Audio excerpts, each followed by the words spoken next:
Hello everyone, welcome to my channel knowledge quest. देखिए, parts of speech का जो series हमने शुरू किया था वहाँ पे हमने लास्ट जो सीखा था दैट वाज कंजंक्शन। आज हम जो सीखने वाले हैं वो है preposition.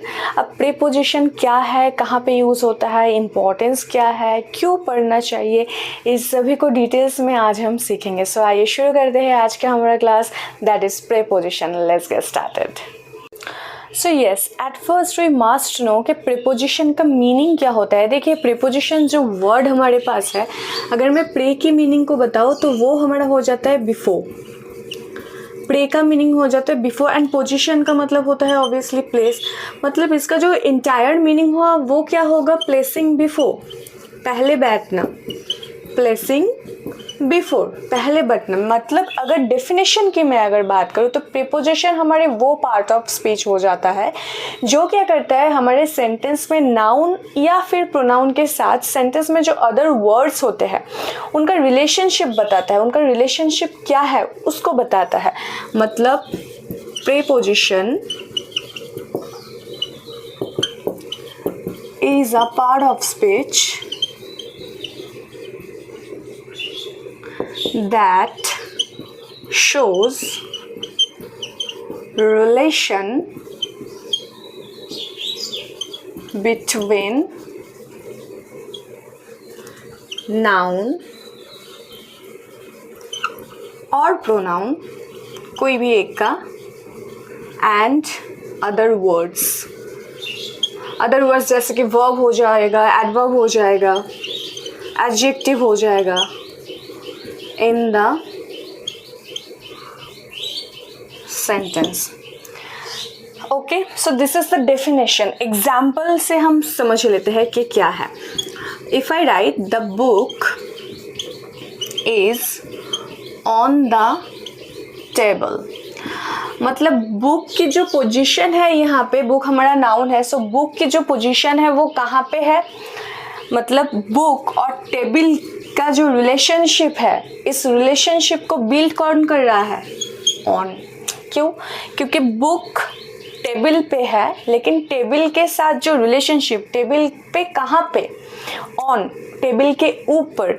So book and table का जो रिलेशनशिप वो एस्टैब्लिश हो रहा है ऑन से। सो ऑन हमारा हो गया प्रीपोजिशन। और एक चीज़ देखिए, मैंने यहाँ पर जो लिखा है ना डेफिनेशन में, रिलेशन बिटवीन नाउन और pronoun and other words in sentence, ये जो हमारा बिटवीन है ये भी एक प्रीपोजिशन ही है। ओके, क्योंकि ये भी रिलेशनशिप बिल्ड कर रहा है। सो हमारे पास बहुत सारे प्रीपोजिशंस हैं और उनका यूसेज जो है, कहाँ पे क्या यूज़ होगा, रूल्स क्या है, वगैरह वगैरह सब कुछ हम डिटेल्स में चलिए कवर कर लेते हैं। फर्स्ट जो दो प्रीपोजिशन हमने लिया है वो है इन एंड ऑन। देखिए, इन कहाँ कहाँ पे यूज़ होते हैं। वैसे तो इन जनरल हम सबको पता है कि इन का मतलब होता है अंदर, राइट, मतलब फॉर एनक्लोज्ड प्लेस। अंदर मतलब फॉर एनक्लोज्ड प्लेस, जैसे कि the cat is in the box. Cat कहाँ पे है, बॉक्स के अंदर है। सो लेकिन और भी यूसेज क्या है, डिनोट सिटीज, स्टेट्स, कंट्रीज, बिगर टाउन्स। मतलब देखिए, अगर किसी बड़े शहर का नाम हो रहा है, किसी स्टेट का नाम हो रहा है, किसी कंट्री का नाम लिया जा रहा है, इवन किसी कॉन्टिनेंट का भी नाम अगर लिया जा रहा है, तो उससे पहले हमारा जो प्रीपोजिशन यूज़ होगा वो हो जाएगा इन।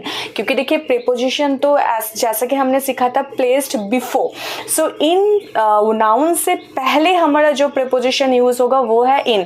क्या क्या है वो, सिटीज़ है, स्टेट्स है, कंट्रीज़ है, बिगर टाउन्स है, इवन कॉन्टिनेंट्स भी है। यहाँ पे कॉन्टिनेंट्स भी होगा, कॉन्टिनेंट्स। ओके, नेक्स्ट देखिए, बिफोर मंथ्स, ईयर्स, सेंचुरीज। मतलब अगर किसी मंथ का नाम मेंशन है, उससे पहले किसी ईयर, पर्टिकुलर किसी ईयर मेंशन है, उससे पहले पर्टिकुलर कोई सेंचुरी मेंशन है, उससे पहले भी हमारा क्या हो जाएगा, इन हो जाएगा। मंथ जैसे कि जनवरी, फरवरी, सो इन जनवरी, इन फरवरी, ऐसा होगा। ईयर्स जैसे कि फॉर एग्जांपल 2000 या 2010, सो उससे पहले क्या होगा, इन 2000 और इन 2010। सेंचुरी अगर 19th सेंचुरी, 20th सेंचुरी, सो उससे पहले क्या हो जाएगा, इन 90th सेंचुरी, इन 20th सेंचुरी। ओके, नेक्स्ट देखिए, before time like evening, morning, afternoon, ये जो 3 टाइमिंग है पर्टिकुलर नहीं है, लेकिन क्या बोला है टाइमिंग एक दफ़ा है, जैसे इवनिंग, मॉर्निंग, आफ्टरनून, इनसे पहले क्या हो जाएगा, इन यूज़ होगा, मतलब in morning, in the evening, in the afternoon, in use हो जाएगा। सो ये हमारा हो गया है इन कहाँ पे यूज़ होगा, वो रूल। नेक्स्ट जो प्रीपोजिशन है वो है ऑन। वैसे तो हमको पता है कि ऑन का मतलब हो जाता है ऊपर, मतलब सरफेस एरिया और स्पेसिफिक प्लेस, जैसे कि the painting Hanks on the wall, painting कहाँ पे हैंग हो रहा है, ऊपर, वॉल के ऊपर। और कहाँ पे हमारा ऑन यूज़ होता है, देखिए बिफोर डेट्स एंड डेज, मतलब पर्टिकुलर कोई डेट है या फिर डे है, उससे पहले क्या यूज़ होगा, उससे पहले ऑन यूज़ होगा, जैसे कि ऑन मंडे, ऑन 26 मई, ये हमारा हो गया डे, कोई भी डे, मंडे, ट्यूसडे, वेंसडे, कुछ भी डे से पहले ऑन यूज़ होगा और कुछ भी पर्टिकुलर डेट से पहले ऑन यूज़ होगा। ओके, सो ये हो गया हमारे इन एंड ऑन का यूसेज। बाद में हम एक्सरसाइज करेंगे इसके। नेक्स्ट जो हमारा प्रीपोजिशन है वो है एट। एट कहाँ पे यूज़ होता है, before timing like sunrise, sunset, dusk, dawn, noon, midnight and night. ये जो पर्टिकुलर हमारे वर्ड्स है, ये पर्टिकुलर वर्ड्स से पहले हम क्या यूज़ करते हैं, एट। नेक्स्ट देखिए, denotes villages and smaller places, मतलब अगर जैसे इन कहाँ पे यूज़ हो रहा था, बिगर कंट्रीज, बिगर सिटीज़ के लिए, कंट्रीज़ के लिए, स्टेट्स के लिए, कॉन्टिनेंट्स के लिए, मतलब बड़े जगह के लिए, वैसे एट हमारा यूज़ होता है छोटे जगह के लिए, smaller places, villages and smaller places, specific particular places. Next देखिए, डिनोट स्पेसिफिक टाइम, और ये स्पेसिफिक टाइम को भी डिनोट करता है, जैसे एट 3 PM और 3 o'clock, कोई एक पर्टिकुलर टाइमिंग अगर आप मेंशन कर रहे हैं तो उसके पहले हो जाता है एट।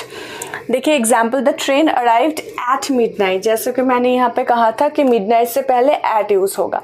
नेक्स्ट देखिए, आई एम एट होम। होम क्या है, एक पर्टिकुलर स्पेस है, एक पर्टिकुलर एरिया है, और हाँ छोटा भी है, मतलब सिटी या कंट्री जैसा बड़ा तो नहीं है। So yes, I am at home. Okay, next जो हमारे प्रीपोजिशंस है वो है between and among. Why I have written like this, I will tell you. देखिए बिटवीन एंड अमंग में कुछ सिमिलरिटीज़ भी है तो कुछ डिसिमिलरिटी भी है। मतलब बिटवीन यूज़ होता है जब हम, बिटवीन का मतलब क्या होता है, मिडिल में, राइट, मिडिल। जब हम दो इंसानों के बीच के अंदर की बात करेंगे, दो इंसान या दो चीज़, इनके मिडिल में कुछ है, ऐसे बात करेंगे, तब बिटवीन यूज़ होगा। अगर दो से ज़्यादा हो जाता है उस टाइम पे अमंग यूज़ होता है।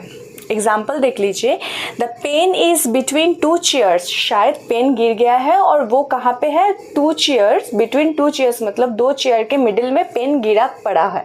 ओके, यहाँ पे एग्जाम्पल देख लीजिए, she felt lost among the crowd. Crowd मतलब बहुत सारे इंसान, people, right, crowd of people. So वो लॉस्ट हो गई है, गुम हो गई है इतने भीड़ में। सो यहाँ से क्राउड का मतलब क्या होता है, 2 से ज़्यादा ही वहाँ पे इंसान होंगे ऑब्वियसली। सो इसीलिए यहाँ पे यूज़ हुआ है अमंग, एंड यहाँ पे यूज़ हुआ है बिटवीन, बिटवीन 2 चीज़ या 2 इंसान के लिए, अमंग 2 से ज़्यादा के लिए। ओके, नेक्स्ट देखिए हमारा जो प्रीपोजिशंस है, बिसाइड एंड बिसाइड्स। ओके, दोनों के अंदर डिफरेंस है। बिसाइड का मतलब हो जाता है एट द साइड ऑफ, मतलब पास में, एट द साइड ऑफ मतलब साइड में, पास में। बिसाइड्स का मतलब क्या हो जाता है, इन एडिशन टू, मतलब उसके साथ साथ।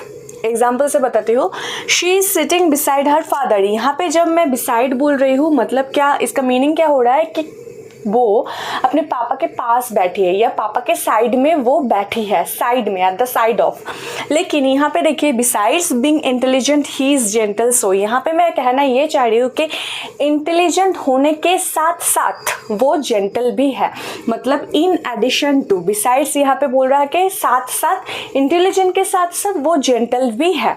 ओके, नेक्स्ट जो प्रीपोजिशंस है वो है टू एंड टूवर्ड्स। ऐसा मैंने क्यों लिखा है, क्योंकि टू एंड टूवर्ड्स के बीच में कंफ्यूजन हो जाता है, इसीलिए। टू कहाँ पे यूज़ होता है, देखिए वैसे तो दोनों ही डायरेक्शन बताने के लिए ही यूज़ किया जाता है। ओके, सो टू यूज़ होता है इंडिकेट्स अ स्पेसिफिक और फाइनल डेस्टिनेशन, मतलब जब हमको पता है कि हम कहाँ जा रहे हैं, हमारा फाइनल जो डेस्टिनेशन है वो कहाँ होगा, तब हमको ये टू यूज़ करना है। लेकिन टूवर्ड्स कब यूज़ करेंगे, टूवर्ड्स हम तब यूज़ करेंगे जब हमको पता नहीं है कि हमारा फाइनल डेस्टिनेशन कहाँ है। ऐसे ही कोई जनरल डायरेक्शन के बारे में हम बताएंगे, तब हमारा हो जाएगा टूवर्ड्स इंडिकेट्स यूज। एग्जाम्पल से देख लेते हैं, she is going to the station, she is going towards the station. अब डिफरेंस क्या है, जब मैं बोल रही हूँ she is going to the station मतलब वो स्टेशन पे ही जाएगी, उसका जो फाइनल डेस्टिनेशन है, शी नोज दैट उसको कहाँ जाना है, स्टेशन ही जाना है, मतलब वो स्टेशन पे ही डायरेक्ट जाएगी। लेकिन जब मैं बोल रही हूँ she is going towards the station मतलब क्या है, वो स्टेशन की तरफ जा रही है, स्टेशन पे नहीं जा रही है, स्टेशन की तरफ जा रही है। ऐसे भी हो सकता है स्टेशन से पहले कोई और जगह है वहाँ पे वो जाए। सो ये हो जाता है हमारा टू एंड टूवर्ड्स का डिफरेंस। नेक्स्ट क्या है, अंडर एंड बिलो। सेम यहाँ पे भी कंफ्यूजन होता है। देखिए अंडर का भी यूज़ होता है, indicates the position beneath something, मतलब कोई एक चीज़ के नीचे अगर कुछ एक चीज़ है तब इसके पोजीशन को बताने के लिए हम अंडर यूज़ करते हैं, मतलब यहाँ पे कांटेक्ट में रहेंगे दोनों। लेकिन बिलो का भी यूज़ होता है, इंडिकेट्स लोअर लेवल। यहाँ ये बेसिकली लेवल को समझाने के लिए यूज़ किया जाता है, यहाँ पे कोई कांटेक्ट नहीं रहता है, इसलिए मैंने लिखा है नो कांटेक्ट। सो देखिए example, the cat is under the bed. जब मैं बोल रही हूँ कैट बेड के नीचे है, मतलब ऊपर बेड जो है उसका फिजिकलिटी है, राइट, तो उसके नीचे हमारा कैट है। लेकिन यहाँ पे देखिए हर परफॉर्मेंस इज बिलो एवरेज, मतलब यहाँ पे मैं लेवल को बोल रही हूँ, उसका जो परफॉर्मेंस था, एवरेज जो लेवल होता है उससे भी नीचे लेवल पे उसका परफॉर्मेंस था। तो ये हमारा हो गया अंडर एंड बिलो का डिफरेंस।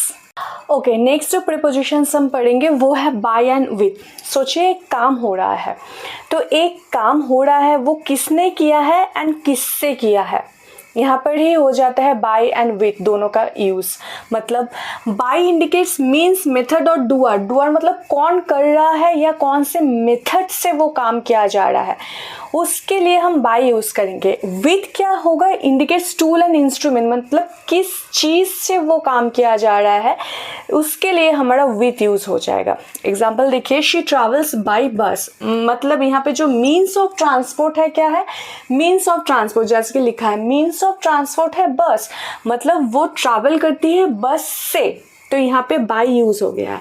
लेकिन she cut the bread with a knife, tool क्या इस्तेमाल करती है या मतलब नाइफ इस्तेमाल करती है, तो यहाँ पे हो गया है विथ, यहाँ पे बाय नहीं होगा क्योंकि विथ यूज़ होता है इंस्ट्रूमेंट्स के लिए या टूल के लिए, एंड बाय यूज़ होता है मीन्स, मेथड और डूअर के लिए।